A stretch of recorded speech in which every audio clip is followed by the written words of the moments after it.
What's the best way to buy a house? I'm Caitlin with Legacy Title, and here with me today is Briana Wambaugh, our escrow manager, and she's going to give us some real insider pro tips. So, Briana, what is the best way to buy a house? Yeah, so I think it really depends. Obviously, if hitting that closing contract date is the most important thing to you, then that's going to inform if you have a good closing experience, if you get to close by that date, or if you don't get to close by that date. So what are some of the ways you can make sure that you hit that contract date, right? Because we're talking about the day we write on our purchase agreement. We're in our heads, we're like, oh my gosh, this is going to be the closing day. But a lot of stuff goes into that, right? Yeah.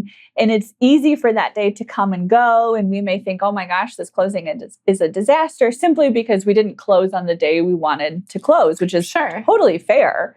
So how do we set ourselves up for success to make sure that we are closing on that day? Yeah, I would say some of the things to really make sure that you're doing when you're purchasing a home is making sure that you're getting over information that we're asking quickly and giving the right information and all of the information. And then working closely with, like, if you have a real estate agent or a lender, making sure that you're hitting all of their timelines as well. Because they're going to be clearing information and taking it back to the underwriting team where they need to keep the process moving forward. And if you maybe don't give them a piece of information, that could cause a significant delay. Okay, that makes total sense. Proactivity for the win. Correct. Yes. Okay. So obviously timeliness, because sometimes we're like, oh, well, the only thing that matters to us is closing on time. Some of the things I hear that other buyers might be concerned about is maybe the budget, right? Okay, We're trying to make sure that we have the exact right amount for cash to close. So how can a buyer set themselves up for success to have the best closing if their number one focus is I need to be on target for the funds? Gotcha. I would say one thing that you can really do is make sure that you ask for all of the fees up front. What is the title agency going to cost you? What things are going to be required, like a lender's policy, a settlement fee? What kind of things will be charged to me at my closing? What commissions are being paid? Am I paying for them? And then is there any broker, is a mortgage broker charging anything? So that can really start to inform you what your cash to close is going to look like come closing time. And can buyers ask for a preliminary or rough figures at any point in time? Is it customary to give buyers those numbers? Yeah, I mean, they could certainly ask for a preliminary statement or CD. However, that could fluctuate based on what we know at that point from the lender. But we can always prepare something so you could kind of get a rough estimate based on the purchase price and the loan amount. You can kind of start to see where that cash to close is going to come in at. And another thing we hear about too are buyers who are really focused on, we talked about the amount of money, but also getting their money to the title company can be really stressful. Sure. And we want to make sure that process isn't stressful for them. So how can a buyer get their money to their title company and do that in a way that isn't, really weighing down on them and making them nervous about their closing? Sure. Well, there's a couple different ways. I would say most buyers tend to have a large cash to close that they're coming with, so they like to wire their funds. So I always say to make sure you call that title agency, confirm the wire instructions on the phone with, a person working there. Don't click on any emails that look suspicious, even if they say that they might be coming from Legacy Title. If we didn't send you an email with wire instructions, it did not come from us. That's not something that we would do. But there's other ways too. So if you're not comfortable with wiring funds because there could be potential fraud, you can always go to your bank and get a certified cashier's check, and you can bring that to you to the closing, depending on the cash to close amount. If not, you can drop it off to one of our offices 2 or 3 days before to make sure those funds clear. So it sounds like there's some thresholds for when a buyer might need to bring a cashier's check or a wire. Yeah, so there is definitely some threshold. So if anything over $15,000, if you come to the closing, you have to have a wire. If it's under $15,000, you can bring a certified cashier's check. If you still don't want to wire and it's over the $15,000, again, you just have to make sure that you actually physically drop off a cashier's check to one of our locations 2 to 3 days before the closing so that the funds can clear the account and we can ensure that the funds are in there for your closing. That's awesome. So there are a lot of options, right? Yeah. And so what happens if I don't know exactly how much money I need for closing because maybe parties are still finishing? Sure. How do I make sure that my money gets to the title company? Can I just send money in advance? Yeah. Yeah. So you can certainly like wire your funds in advance for if you're getting, sometimes you'll get a couple of CDs that are showing, what your cash to close is looking like. You can send that amount. You can send a little bit over that amount. You could send that amount. And if there is more that was needed at the closing, you could certainly bring a cashier's check for that.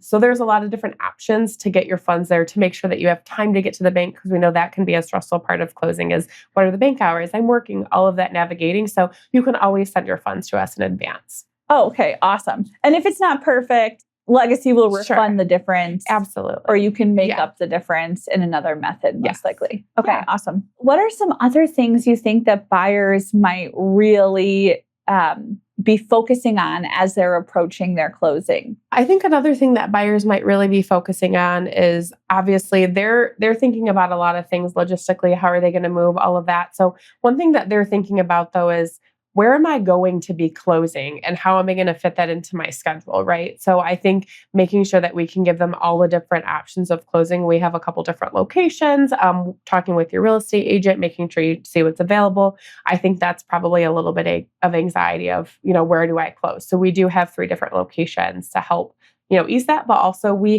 can send a notary to your home. We can meet you at Starbucks if that works best for you. So we have a lot of flexibility there.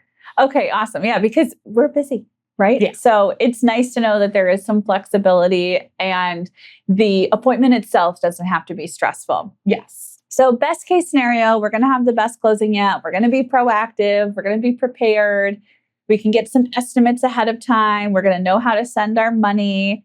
And is there anything else that maybe buyers should be aware of or be thinking of so they're maybe not let down at the closing table? So I think one of the things that maybe buyers get disappointed with or isn't fully explained to them is a lot of the times closings, they're split title companies. So we might be representing you as the purchaser and there's another split title company that's representing the seller. And maybe the seller is signing the same day as you, but it's later in the day. So if you're signing before the seller that day, you're not going to get, funds will not be dispersed at the table. You're not going to get all the closing documents. And that also might mean you don't exactly get keys to the house at that time. But once everything is fully signed and fully funded, then that's when we would, close out that transaction. And then that's, when you would coordinate getting the keys.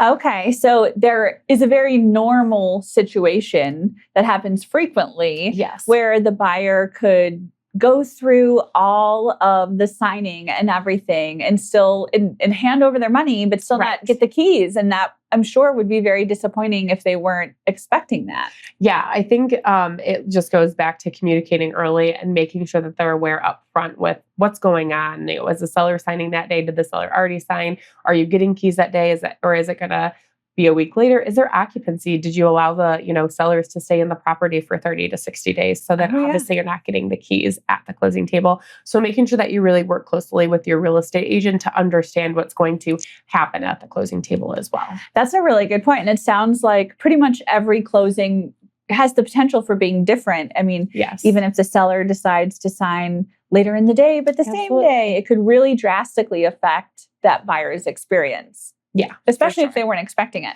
Yeah, exactly. So I think just letting, full transparency and letting buyers know what can happen at the closing table and what's going to happen specifically at their closing is really, really important. Well, that's a lot of things that we can focus on to make sure that our closing is the best closing possible. Yes. Are there any last thoughts that you maybe want to share? Any advice, any pro tips that we haven't talked about yet?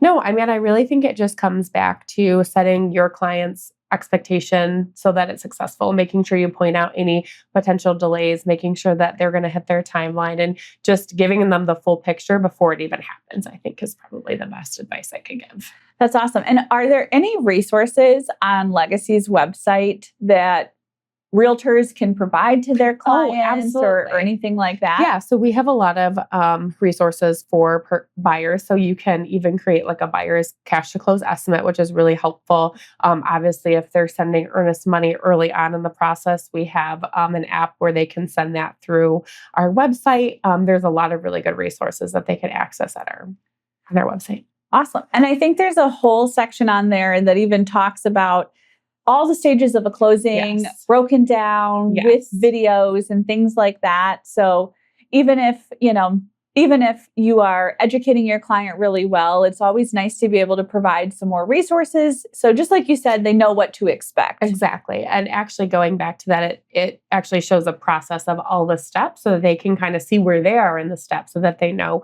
maybe if they're close to closing or if they're maybe a little bit away. That's a good point. Yeah. So that they know, okay, how much longer? Are we there yet? Yes. Yeah, are we there? It's only 5 stages, so it's not long. But thank you so much, Briana. We've learned a lot today. We have some new goals and some things we're going to work on. So this has been super awesome. If you want some more information, please feel free to call our main line or visit our website at legacyclosings.com.